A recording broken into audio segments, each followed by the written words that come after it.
روشنی کھوئی کبھی تو دو قدم دشوار تھے، قلب روشن تھا تو دو عالم میری جاگیر تھا۔ اور پھر آپ کو یہ بات سمجھ آ جاتی ہے کہ جہاں جہاں آپ روشنی کھوئیں گے وہاں وہاں آپ دو قدم نہیں اٹھا سکتے، اور جہاں جہاں آپ کے قلب میں روشنی ہوگی وہاں وہاں پوری دنیا آپ کی گرفت میں ہے۔ آخر زمان میں کیا ہونا ہے؟ قرآن بڑا واضح، سوری آخر زمان کہہ رہا ہوں، آخرت روز حشر کیا ہونا ہے؟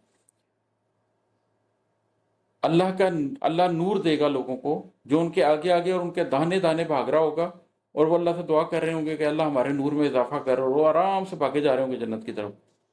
اور کچھ لوگ ہوں گے جن کو وہ نور حاصل نہیں ہوگا، اور کچھ لوگ ہوں گے جن کے لیے کبھی وہ نور جل جاتا ہوگا تو وہ دو قدم چل لیتے ہوں گے، کبھی وہ نور بجھ جاتا ہوگا وہیں کھڑے کے کھڑے رہ جاتے ہوں گے۔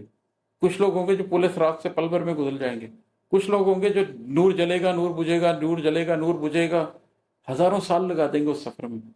تو روشنی کھوئی کبھی تو دو قدم دشوار تھے، قلب روشن تھا تو دو عالم میری جاگیر تھا۔ دنیا میں اس کی عادت ڈال لیں کہ میں نے تو قلب کی روشنی میں چلنا ہے، میں نے نہیں آنکھوں دیکھے کو یقین کرنا، میں نے نہیں کانوں سنے کو یقین کرنا، میں اپنے حواس خمسہ پہ نہیں یقین کرتا، میں اس پہ یقین کرتا ہوں جس کی گواہی میرا قلب دے۔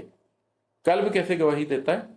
حواس خمسہ سے ڈیٹا آتا ہے، دل اور دماغ، جذبے اور سوچ، ان کا انالیسز، ان کا وجدان جو بھی ہے وہ اکٹھا کر کے قلب تک پہنچا دیتے ہیں، لیکن قلب اس سارے ڈیٹا کو یوز کرتا ہے اس روشنی میں جس کے بارے میں پروفیسر صلی اللہ علیہ وسلم فرماتے ہیں کہ مومن کی نگاہ جو ہے وہ مطلب مومن کی بصارت سے ڈرو، وہ خدا کے نور سے دیکھتا ہے۔